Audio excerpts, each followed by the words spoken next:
ഹുക്മ ജീവൻ നൽകും വചനം. ഹുക്മ ഹുക്മ ജ്ഞാനം നൽകും വചനം. ഹുക്മ ജീവൻ നൽകും വചനം. ഹുക്മ ഹുക്മ ജ്ഞാനം നൽകും വചനം. നമുക്ക് പ്രാർത്ഥനയോടുകൂടി ഈ പുറപ്പാട് പുസ്തകത്തിന്റെ ദൈവിക നിയമങ്ങളെക്കുറിച്ചുള്ള വിചിന്തന ഭാഗങ്ങളിലേക്ക് പ്രവേശിക്കാം. മിഷ്പത്തീം കഴിഞ്ഞ് ഹുക്കീം എന്ന് പറയുന്ന സ്റ്റാറ്റ്യൂട്ട്സ് എന്ന് പറയുന്ന ദൈവിക നിയമങ്ങളിലേക്കാണ് നമ്മൾ പ്രവേശിക്കുക. നമുക്ക് കർത്താവിൻ്റെ നിയമങ്ങൾ നമുക്ക് പാദങ്ങൾക്ക് വിളക്കും വഴികളിൽ പ്രകാശവുമാണെന്നുള്ള തിരുവചനത്തെ ധ്യാനിച്ചുകൊണ്ട് തന്നെ ഈ നിയമങ്ങളിലേക്ക് പ്രവേശിക്കാം. ഒരു പ്രത്യേക നിയമ സംഹിതയിലെ പ്രത്യേക ഭാഗത്തിലേക്കാണ് നമ്മൾ ഇന്ന് പ്രവേശിക്കുന്നത്. പുരോഹിതർക്ക് വേണ്ടിയിട്ടുള്ള നിയമങ്ങൾ. ആരാണ് പുരോഹിതൻ? എന്താണ് പൗരോഹിത്യത്തിൻ്റെ ധർമ്മം? എങ്ങനെയാണ് പുരോഹിതനെ അഭിഷേകം ചെയ്യുന്നത്? അതുപോലെ തന്നെ എന്താണ് ബലിപീഠത്തിൻ്റെ അഭിഷേകം? എങ്ങനെയാണ് സാക്ഷ്യകൂടാരം അഭിഷേകം ചെയ്യേണ്ടത് എന്നതിനെക്കുറിച്ചുള്ള നിയമങ്ങളാണ് 28 മുതൽ 31 വരെയുള്ള അധ്യായങ്ങളുടെ പ്രധാനപ്പെട്ട പ്രതിപാദ്യ വിഷയമായിട്ട് നിൽക്കുന്നത്. നമുക്ക് നോക്കിക്കഴിയുമ്പോൾ പുരോഹിതനെക്കുറിച്ച് പറയുമ്പോൾ ആരാണ് പുരോഹിതൻ എന്നതിനെക്കുറിച്ചുള്ള സൂചന കഴിഞ്ഞ എപ്പിസോഡിൽ ഞാൻ നിങ്ങൾക്ക് നൽകിയായിരുന്നു. അതാ ഇപ്രകാരമാണ്: പുരോഹിതന്മാരായി എനിക്ക് ശുശ്രൂഷ ചെയ്യുന്നതിന് വേണ്ടി നിന്റെ സഹോദരനായ അഹറോനെയും അവന്റെ പുത്രന്മാരായ നാദാബ്, അബീഹു, എലയാസർ, ഇത്താമർ എന്നിവരെയും കർത്താവിൻ്റെ വാഗ്ദാന പേടകത്തിന് മുമ്പിലേക്ക് കൊണ്ടുവരിക. മോശയുടെ സഹോദരനായ അഹറോനും അഹറോന്റെ കുടുംബവുമാണ് പൗരോഹിത്യ ശുശ്രൂഷയ്ക്കായിട്ട് നിയോഗിക്കപ്പെട്ടിരിക്കുന്നത്. മോശയെക്കുറിച്ച് പറയുന്നത് അദ്ദേഹം ഒരു പ്രവാചകൻ എന്നായിരുന്നു. അതുകൊണ്ടാണ് നിയമാവർത്തന പുസ്തകം 18:15 പറയുന്നത്, എന്നെപ്പോലെ ഒരു പ്രവാചകനെ ഞാൻ ദൈവമായ കർത്താവ് നിങ്ങളുടെ ഇടയിൽ നിന്ന് ഉയർത്തും. മോശ പ്രവാചകനാണെങ്കിൽ ഇസ്രായേൽ ജനത്തെ നയിക്കേണ്ട അടുത്തയാൾ പുരോഹിതനാണ്. അപ്പൊ മോശ പ്രവാചകനും പുരോഹിതനും കൂടിയാണ് ജനത്തെ വാഗ്ദാന ദേശത്തേക്ക് നയിക്കേണ്ടത് എന്നുള്ളതിൻ്റെ ദൈവശാസ്ത്ര ചിന്തയാണ് പ്രധാനമായിട്ടും നമുക്കിവിടെ ലഭ്യമാവുന്നത്. മോശയും അഹ്റോനും കൂടി ഇസ്രായേൽ ജനത്തെ നയിച്ചു എന്ന് പറയുമ്പോൾ അതിൻ്റെ അർത്ഥം പ്രവാചകനും പുരോഹിതനുമാണ് ഇസ്രായേൽ ജനതയെ വഴി നടത്തേണ്ടത്. ആ പുരോഹിതനും പ്രവാചകനും സമഞ്ജസമായിട്ട് സമ്മേളിക്കുന്ന ഭാഗമാണ് ജോഷുവയുടെ പുസ്തകത്തിൽ നമ്മൾ കാണുക. ജോഷുവ എന്ന് പറയുന്ന വ്യക്തിയെ 2 രീതിയിലാണ് അവതരിപ്പിച്ചിരിക്കുന്നത്. ജോഷുവ മോശയുടെ പിൻഗാമിയാണ്. അതായത് പ്രവാചകന്റെ റോളാണ് മോശയ്ക്കുള്ളത്, ജോഷുവായ്ക്കുള്ളത്. അതുപോലെ തന്നെ ജോഷുവായ്ക്ക് കൊടുത്തിരിക്കുന്ന ടൈറ്റിൽ മെഷേറത്ത് മൊഷേ, അതായത് ദൈവത്തിൻ്റെ വാഗ്ദാന പേടകത്തിന് മുമ്പിൽ ശുശ്രൂഷ ചെയ്യുന്ന ഒരു വ്യക്തി, ഒരു പുരോഹിതൻ. ഇപ്രകാരം 2 അർത്ഥങ്ങളുള്ള വ്യക്തിത്വമാണ് ജോഷുവായ്ക്ക് ലഭ്യമായിരിക്കുന്നത്, പുരോഹിതനും പ്രവാചകനും. പുതിയ നിയമത്തിലേക്ക് വരുമ്പോൾ ഈശോ പുരോഹിതനാണ്, നിത്യപുരോഹിതനായ ഈശോ, അല്ലെങ്കിൽ ഹെബ്രായ ലേഖനം പറയുന്നത് പോലെ നിത്യപുരോഹിതന്റെ റോള്, പ്രത്യേകിച്ച് ശാലേമിലെ രാജാവായ മെൽക്കിസദേക്ക്, നിത്യനായ പൗരോഹിത്യം സ്വീകരിച്ച മെൽക്കിസദേക്കിന്റെ ക്രമപ്രകാരം നീ എന്നേക്കും പുരോഹിതനാകുന്നു എന്നുള്ള ആ ഒരു വലിയ ബോധ്യത്തിലേക്ക് മിശിഹായാകുന്ന പൗരോഹിത്യ നിത്യപുരോഹിതനായ മിശിഹ, പ്രവാചകനാകുന്ന മിശിഹ, ഈ 2 പേരും ഒന്നിച്ചാണ് പുതിയ നിയമ ജനത്തെ വാഗ്ദാന ദേശത്തേക്ക് നയിക്കുന്നത്. അതുകൊണ്ട് ഒരു തുടർച്ച നമുക്ക് കാണാൻ സാധിക്കും. ഇനി രണ്ടാമത്തെ കാര്യം, പുരോഹിതന്മാരായിട്ട് ഇവരെ കർത്താവ് നിയോഗിക്കുമ്പോൾ അവർക്ക് കൊടുക്കുന്ന വസ്ത്രം എന്താണ്? പ്രത്യേക വസ്ത്രത്തെയാണ് കൊടുക്കുന്നത്. പുരോഹിതന്മാർക്ക് നമ്മളൊക്കെ പുതിയ ഒരു പ്രത്യേക വസ്ത്രം കാണാൻ പറ്റും. ജനത്തിൻ്റെ വസ്ത്രമല്ല പുരോഹിതൻ ധരിക്കേണ്ടത്. ലോകത്തിൻ്റെ ഭാഗത്തു നിന്ന് സെറ്റ് അപ്പാർട്ട് ചെയ്യുന്നു, മാറ്റിവെക്കപ്പെടുന്നു. അതിൻ്റെ പുരോഹിതന്റെ വസ്ത്രത്തിൻ്റെ പ്രത്യേകത എന്താണെന്ന് 2-ാമത്തെ വാക്യത്തിൽ പറയുന്നുണ്ട്. നിന്റെ സഹോദരനായ അഹ്റോൻ 28:2 മഹിമയും അഴകും നൽകുന്നതിന് അവന് വേണ്ടി വിശുദ്ധ വസ്ത്രങ്ങൾ നിർമ്മിക്കുക. മഹിമയും അഴകും നൽകുന്ന വസ്ത്രം, അതാണ് പുരോഹിതന്റെ വസ്ത്രത്തിൻ്റെ പ്രത്യേകത. ആർക്കാണ് മഹിമ നൽകുന്നത്? 2 കൂട്ടർക്കും. ദൈവത്തിന് മഹിമ നൽകുന്നു. അതുപോലെ തന്നെ ഈ വസ്ത്രമണിയുന്നതിലൂടെ പുരോഹിതനും മഹിമ നൽകുന്നു. പുരോഹിതൻ ദൈവത്തിൻ്റെ മുമ്പിൽ ശുശ്രൂഷ ചെയ്യപ്പെടേണ്ട വ്യക്തിയാണെന്നുള്ള ആ ബോധ്യത്തിലേക്ക് കടന്നു വരുന്നു. ഇതാണ് പ്രധാനപ്പെട്ട പുരോഹിതനിലൂടെ അവതരിപ്പിക്കുന്നത്. അതുപോലെ തന്നെ വീണ്ടും 40-ാമത്തെ വാക്യം 28-40 പറയുന്നു, അഹ്റോന്റെ പുത്രന്മാർക്ക് മഹിമയും അഴകും ഉണ്ടാകേണ്ടതിന് അവർക്കായി അങ്കികളും അരപ്പട്ടകളും തൊപ്പികളും ഉണ്ടാക്കണം. ഇവയെല്ലാം നിന്റെ സഹോദരനായ അഹ്റോനെയും ധരിപ്പിക്കണം. ഇങ്ങനെയാണ് പുരോഹിത വസ്ത്രത്തെക്കുറിച്ച് പറയുന്നത്. എന്തൊക്കെയാണ് പുരോഹിത വസ്ത്രം? അവൻ ഉപയോഗിക്കേണ്ട വസ്ത്രം ലിനനാണ്, അല്ലെങ്കിൽ ലിനൻ ക്ലോത്തുകളാണ് ഉപയോഗിക്കേണ്ടത്. പുരോഹിത ശുശ്രൂഷ ചെയ്യുമ്പോൾ വിയർപ്പ് ഉണ്ടാകാൻ പാടില്ല. എസെക്കിയേലിന്റെ പുസ്തകം 44-ാമത്തെ അധ്യായത്തിൽ പുതിയ ദേവാലയത്തിൽ പ്രവേശിക്കുന്ന ദൈവത്തിന്റെ മഹത്വം ദേവാലയത്തിൽ പ്രവേശിച്ചു കഴിയുമ്പോൾ ആ ദേവാലയത്തിൽ ശുശ്രൂഷ ചെയ്യുന്ന പുരോഹിതൻ ലിനൻ ക്ലോത്ത് അല്ലെങ്കിൽ ചണവസ്ത്രം ധരിച്ചുകൊണ്ട് വേണം ഉണ്ടാകാൻ. കാരണം ഈ ചണവസ്ത്രം എന്ന് പറയുന്നത് വിയർപ്പ് പറ്റിപ്പിടിക്കരുത്, മോശമായ സ്മെല്ലുകളൊന്നും കടന്നു വരരുത്. അതുപോലെ തന്നെ വിശുദ്ധ ബലിക്ക് ഉപയോഗിക്കുന്ന വസ്ത്രങ്ങളൊന്നും തന്നെ ജനത്തിന്റെ മധ്യത്തിലേക്ക് കൊണ്ടുവരരുത്. ദേവാലയത്തിൽ ഉപയോഗിക്കുന്ന വിശുദ്ധ വസ്തുക്കൾ അവയുടെ ഉപയോഗം കഴിഞ്ഞതിന് ശേഷം നേരെ മാറ്റിവെക്കണം. ഇത് ജനതകളുടെ മധ്യത്തിലേക്ക് കൊണ്ടുവരരുത്. ഇങ്ങനെയുള്ള നിബന്ധനകൾ എസെക്കിയേൽ പുസ്തകം 44-ാം അധ്യായത്തിൽ കൊടുത്തിട്ടുണ്ട്. അതേ നിബന്ധനകൾ തന്നെയാണ് ഇവിടെയും പുരോഹിതന്റെ വസ്ത്രത്തെക്കുറിച്ചുള്ള ഭാഗങ്ങളിലൊക്കെ പ്രധാനമായിട്ടും പറയുന്നത്. ലേവ്യരുടെ പുസ്തകത്തിന്റെ 21-ാമത്തെ അധ്യായത്തിലും പ്രധാനമായിട്ടും ഈ പുരോഹിത വസ്ത്രത്തെക്കുറിച്ചുള്ള സൂചനകൾ നമുക്ക് കാണാൻ സാധിക്കും. ഒന്നാമതായിട്ട് ഉപയോഗിക്കേണ്ടത് പുരോഹിതന്റെ വസ്ത്രത്തെക്കുറിച്ചുള്ള പ്രതിപാദനത്തില് സ്വർണ്ണ നൂല്, നീലം, ധൂമ്രം, കടും ചുവപ്പ് എന്നീ നിറങ്ങളുള്ള നൂലുകൾ, നേർമയായി പിരിച്ചെടുത്ത ചണം എന്നിവ ഉപയോഗിച്ച് വിദഗ്ധമായി ഏഫോദ് നിർമ്മിക്കണം. ആദ്യം ഉരസ്താരണം ഉണ്ടാകണം. പിന്നെ ഏഫോദ്, നീല അങ്കി, ചിത്രത്തയ്യലുള്ള അങ്കി, തലപ്പാവ്, അരപ്പട്ട എന്നിവയ്ക്ക് എനിക്ക് പുരോഹിത ശുശ്രൂഷകൻ അഹ്റോനും പുത്രന്മാർക്കും വേണ്ടി അവർ വിശുദ്ധ വസ്ത്രങ്ങൾ നിർമ്മിക്കട്ടെ. ഇതെല്ലാമാണ്. ഉരസ്താരണം ഉണ്ടാകണം. അതിനു മുകളിലേക്ക് ഏഫോദ് ഉണ്ടാകണം. ഏഫോദ് എന്ന് പറയുന്നത് അതൊരു പ്രത്യേക വസ്ത്രമാണ്. ഏഫോദ് ഉപയോഗിക്കുന്നതിലൂടെ ദൈവത്തിൻ്റെ സാന്നിധ്യത്തെ വിളിച്ച് പറയുകയാണ് ചെയ്യുന്നത്.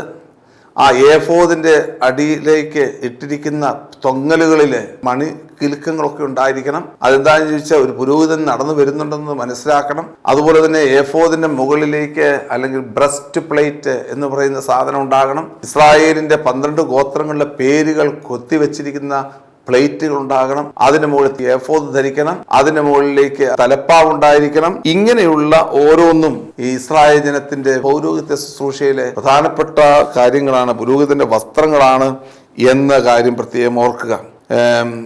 ന്യായവിധിയുടെ ഉരസ്താരണം എന്നാണ് ഇതിനെ വിശേഷിപ്പിക്കുന്നത്. 28-ാം അധ്യായം 15-ാമത്തെ വാക്യം.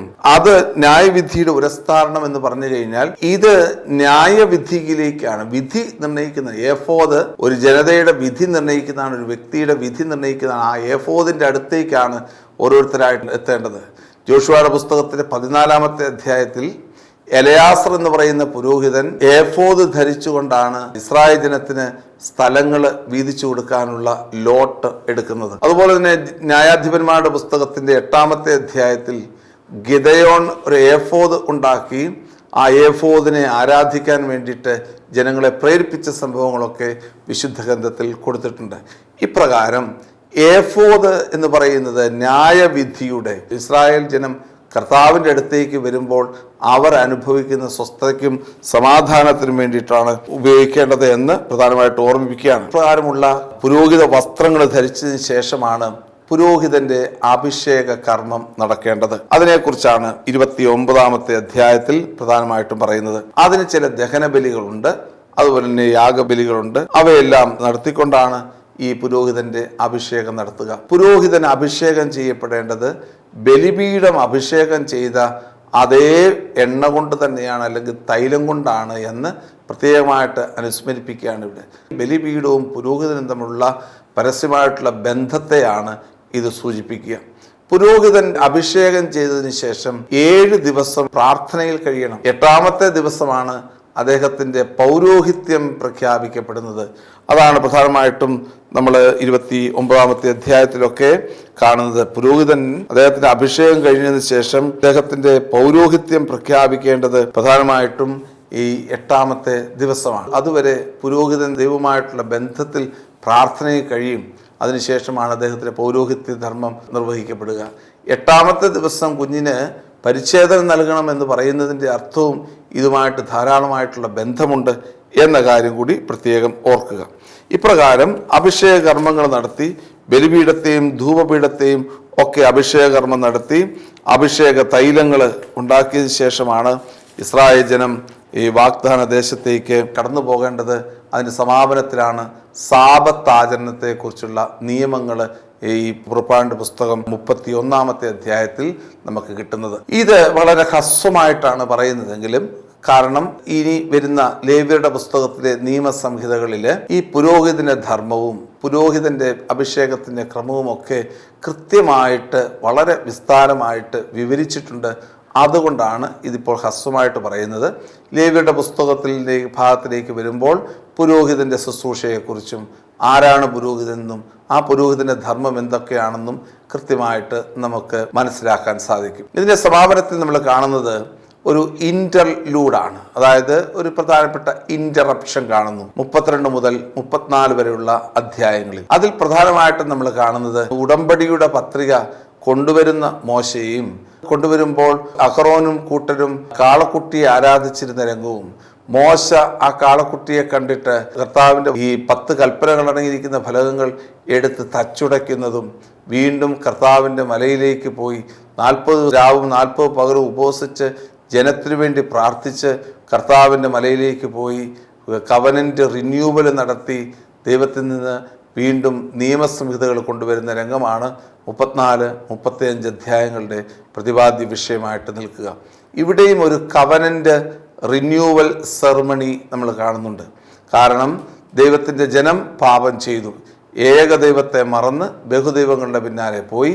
അങ്ങനെ ദൈവത്തിൻ്റെ ജനം പാപം ചെയ്തതിനാൽ ഈ ജനത്തെ വിശുദ്ധീകരിക്കാൻ 40 രാവും 40 പകലും മോശ ഉപവസിച്ച് പ്രാർത്ഥിച്ചു. ഈ പ്രാർത്ഥനയാണ് യഥാർത്ഥത്തിൽ ദൈവത്തിന് മുമ്പിൽ, അതായത് നമ്മളുടെ നോമ്പ് ഉപവാസം എന്നതുകൊണ്ടൊക്കെ അർത്ഥമാക്കുന്നത്. ഇതൊരു കവനൻ്റ് റിന്യൂവൽ സെറമണിയുടെ മറ്റൊരു ഭാഗമാണ്. ഇവിടെ കൊണ്ടുവരുന്ന നിയമം എന്താണ്? 34-35 അധ്യായങ്ങളിൽ കൊണ്ടുവരുന്ന നിയമങ്ങളുടെ പ്രത്യേകതകളെക്കുറിച്ച് പറയുന്നു. ആ നിയമങ്ങൾ മറ്റൊന്നുമല്ല, വീണ്ടും ഉടമ്പടി പത്രിക കൊണ്ടുവരുമ്പോൾ സാബത്ത് ദിവസത്തെക്കുറിച്ചും കൂടാര നിർമ്മാണത്തിൻ്റെ കാഴ്ചകളെക്കുറിച്ചും ജനം ചെയ്യേണ്ട ജീവിത സാഹചര്യങ്ങളെക്കുറിച്ചുമൊക്കെയുള്ള നിയമങ്ങൾ, പ്രത്യേകിച്ച് മഹോത്സവങ്ങളെക്കുറിച്ച്, 3 പ്രധാനപ്പെട്ട തിരുനാളുകളെക്കുറിച്ച്, സാബത്ത് ദിവസത്തെക്കുറിച്ച്, കാഴ്ച അർപ്പണത്തെക്കുറിച്ചൊക്കെയുള്ള നിയമങ്ങൾ വീണ്ടും ഇവിടെ അവതരിപ്പിക്കപ്പെടുകയാണ്. ഇതിൻ്റെ സമാപനത്തിലാണ് 36 മുതൽ 40 വരെയുള്ള അധ്യായങ്ങൾ കൂടാരത്തിരുന്നാൾ അല്ലെങ്കിൽ സാക്ഷ്യ കൂടാരത്തിൻ്റെ സമർപ്പണ ശുശ്രൂഷയ്ക്കായിട്ട് മാറ്റിവെച്ചിരിക്കുന്നത്. ഇങ്ങനെ വിശുദ്ധ കൂടാരത്തിലെ നിർമ്മാണത്തിൻ്റെ നിയമങ്ങളെല്ലാം കഴിഞ്ഞതിന് ശേഷം ഈ സാക്ഷ്യ കൂടാരത്തിൻ്റെ ഓരോ ഭാഗങ്ങളും സമർപ്പിച്ച് സാക്ഷ്യ കൂടാരം ഉണ്ടാക്കുകയും കർത്താവിൻ്റെ മഹത്വം ആ സാക്ഷ്യ കൂടാരത്തിൽ വാഗ്ദാന പേടകത്തിൽ കടന്നു വരികയും ആ വാഗ്ദാന പേടകം ദൈവത്തിൻ്റെ ഭവനമായിട്ട് രൂപാന്തരപ്പെടുകയും ചെയ്യുന്ന രംഗമാണ് സീനായ് മലയിൽ നമ്മൾ കാണുന്നത്. ഇത് വളരെ ഹ്രസ്വമായ രീതിയിലാണ് പ്രധാനമായിട്ടും പ്രതിപാദിച്ചിരിക്കുന്നത്. എങ്കിൽ തന്നെയും ഇതിൻ്റെ ഉള്ളിലുള്ള ദൈവശാസ്ത്രം മുഴുവനും നമ്മൾ പലതവണ അതിനെക്കുറിച്ച് ആവർത്തിച്ച് പറഞ്ഞതുകൊണ്ടാണ് ഈ ഭാഗങ്ങളെ ഒന്ന് ഹ്രസ്വമാക്കിയത്. ഇതിൻ്റെ വലിയ ഡെവലപ്ഡ് വേർഷൻ അടുത്ത എപ്പിസോഡ് മുതൽ ലേവ്യരുടെ പുസ്തകത്തിൻ്റെ ആരംഭം മുതൽ നമുക്ക് ലഭ്യമാണെന്ന കാര്യം പ്രത്യേകം ഓർക്കുക. ദൈവത്തിന്റെ സാന്നിധ്യത്തെ കൊണ്ട് നിറയുകയാണ് പുറപ്പാടിന്റെ പുസ്തകത്തിന്റെ സമാപനത്തിൽ കാണുന്നത്. സീനായ് മല എന്ന് പറയുന്ന ദൈവ സാന്നിധ്യം കൊണ്ട് നിറയുന്ന മലയായിട്ടാണ് അവതരിപ്പിച്ചിരിക്കുന്നത്. അതെല്ലാ ധൂപപീഠത്തെ അഭിഷേകം ചെയ്യുന്നതിലൂടെയും അതുപോലെ തന്നെ ബലിപീഠത്തെ അഭിഷേകം ചെയ്യുന്നതിലൂടെയും പുരോഹിതനെ അഭിഷേകം ചെയ്യുന്നതിലൂടെയും കൂടാരത്തെ അഭിഷേകം ചെയ്യുന്നതിലൂടെയൊക്കെ ഈ അഭിഷേകത്തിലൂടെ കർത്താവിൻ്റെ മഹത്വം ഇറങ്ങി വരുന്ന രംഗമാണ് നമ്മളിവിടെ കാണുന്നത്. ഇവയെല്ലാമാണ് പ്രധാനമായിട്ടും നമ്മളുടെ പുറപ്പാടിൻ്റെ പുസ്തകത്തിൽ കാണുന്നത്. അതുകൊണ്ടാണ് പുറപ്പാട് പുസ്തകത്തെ വീണ്ടും നമ്മൾ ലയിപ്പിക്കുന്നത് ലേവ്യരുടെ പുസ്തകത്തിലാണ്. കർത്താവിൻ്റെ മഹത്വം നിറഞ്ഞിരിക്കുന്ന ആ സാക്ഷ്യ കൂടാരത്തിന് മുമ്പിൽ ഇസ്രായേൽ ജനത്തിന് വേണ്ടി മോശെ കർത്താവ് വിളിച്ച് പുതിയ നിയമങ്ങൾ, ലേവ്യരുടെ നിയമങ്ങൾ, സാക്രിഫൈസിൻ്റെ നിയമങ്ങൾ, ഏതൊക്കെയാണ് ബലിയർപ്പണത്തിൻ്റെ നിയമങ്ങൾ വിവരിച്ചു കൊടുക്കുന്ന ഭാഗമാണ് ലേവ്യരുടെ പുസ്തകം നമ്മുടെ മുമ്പിൽ അവതരിപ്പിച്ചിരിക്കുന്നത്. അതുകൊണ്ട് ഈ ഭാഗത്തെ നമുക്കത് അല്പം ഒന്ന് ക്ലോസ് ചെയ്യാം. തുടർന്ന് വരുന്ന ഭാഗങ്ങളെല്ലാം തന്നെ നമുക്ക് കൂടുതൽ ഡീറ്റെയിൽഡായിട്ട് നോക്കാം. അതിന് കർത്താവ് നമ്മളെ കൂടുതലായിട്ട് അനുഗ്രഹിക്കട്ടെ.